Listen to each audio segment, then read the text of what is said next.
যদি কোনো দল, যদি কোনো পরিবার, যদি কোনো গোষ্ঠী এই সংস্কারের পথে বাধা হয়ে দাঁড়ায়, তাহলে শেখ হাসিনার যেই পরিণতি হয়েছিল সেই দল, সেই গোষ্ঠী, সেই পরিবারের আগামীতে একই পরিবার, একই দশা উপভোগ করতে হবে বাংলাদেশে।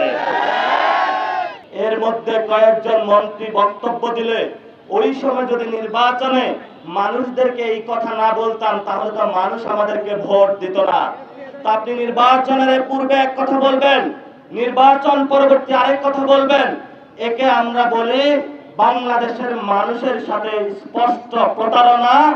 আর এই প্রতারণার আশ্রয় নিয়েছে বাংলাদেশের আমাদের একটি নন্দিত জনগোষ্ঠী, সেই দলটির নাম হলো বিএনপি। তখন তারা আমাদেরকে বলল যে তোমরা হাদি ব্যবসায়ী, তোমরা জুলাই ব্যবসায়ী।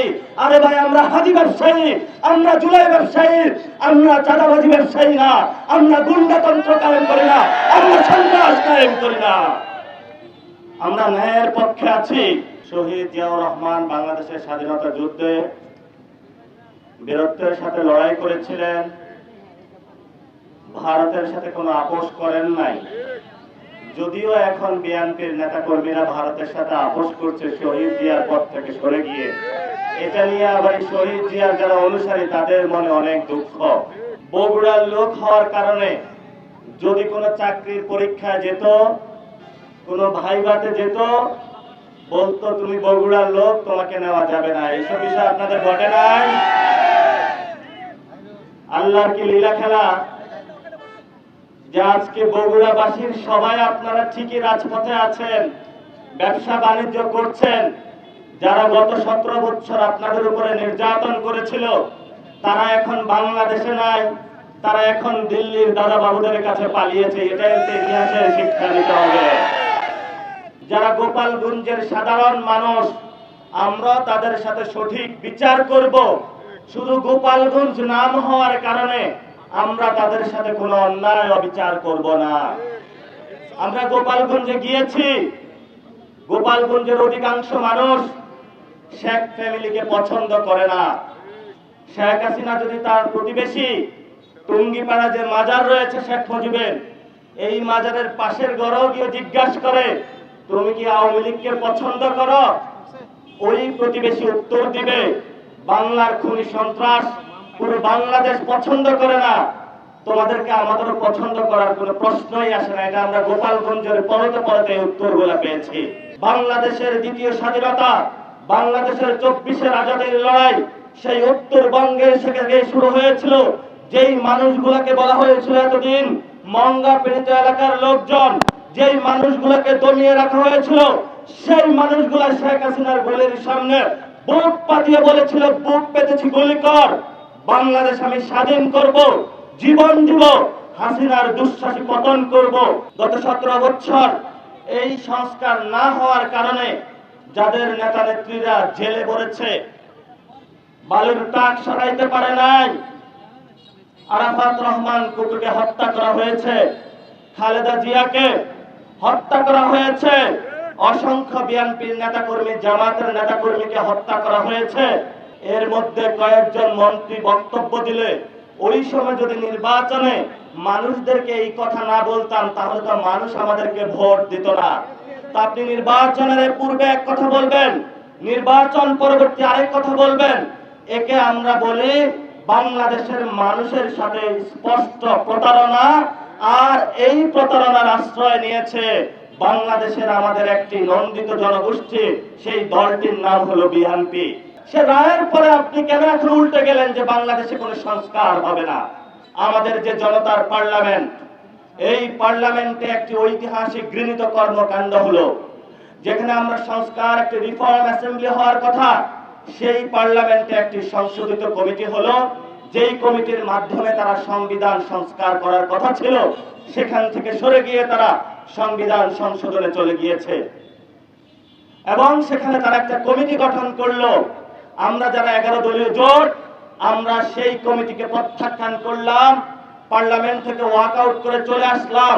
যদি কোনো দল, যদি কোনো পরিবার, যদি কোনো গোষ্ঠী এই সংস্কারের পথে বাধা হয়ে দাঁড়ায়, তাহলে শেখ হাসিনার যেই পরিণতি হয়েছিল সেই দল, সেই গোষ্ঠী, সেই পরিবারের আগামীতে একই পরিবার, একই দশা উপভোগ করতে হবে বাংলাদেশে।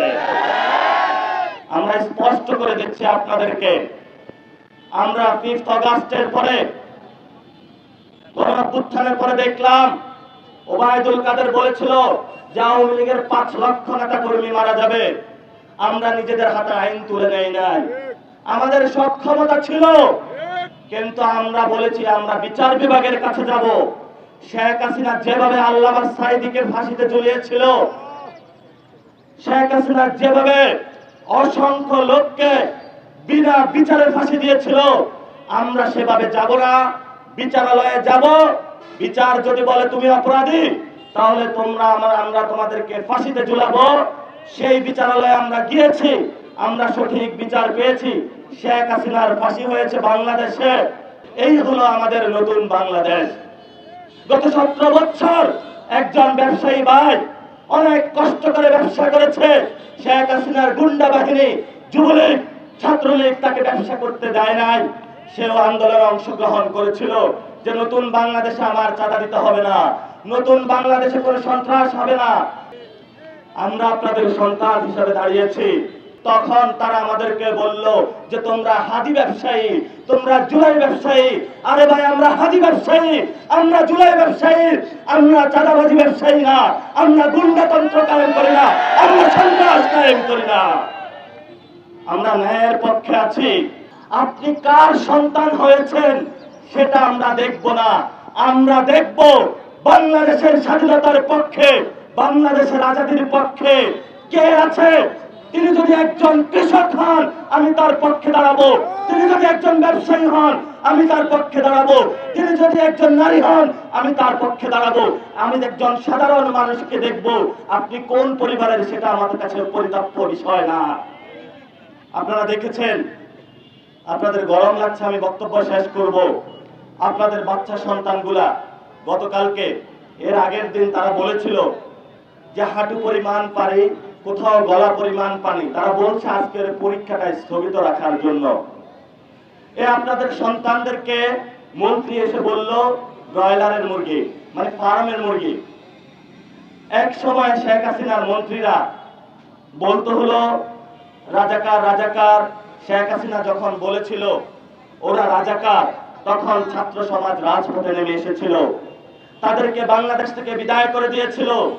এই যে মিলন সাহেব, আপনি যদি আপনার সন্তানকেও বলে থাকেন, এই বক্তব্যের জন্য আপনাকে নিঃশর্তভাবে ক্ষমা চাইতে হবে। এখনো সময় আছে, ছাত্র সমাজের কাছে আসুন। আমরা ত্রাণ মন্ত্রীকে ওই জায়গায় দেখলাম না, প্রধানমন্ত্রীকে দেখি নাই, কোন মন্ত্রীকে দেখি নাই। তারা এসি রুমে বসে আনন্দ উল্লাস করছে, বাংলাদেশের মানুষকে হ্যাঁ করছে। তারা মনে করেছে আমরা 200 সিট পেয়েছি, এই তো আমাদের ক্ষমতার মসনদ। যেই জনতা ক্ষমতার মসনদে বসাতে পারে, ওই ক্ষমতার মসনদ থেকে টেনে এসে আবার নামাতে পারে, এটাই হলো বাংলাদেশের জনগণ। এবার যারা দাঁড়িয়ে ধরে টান দিতে আসবে, সেই রাজারা এবার খান খান হবে বাংলাদেশে।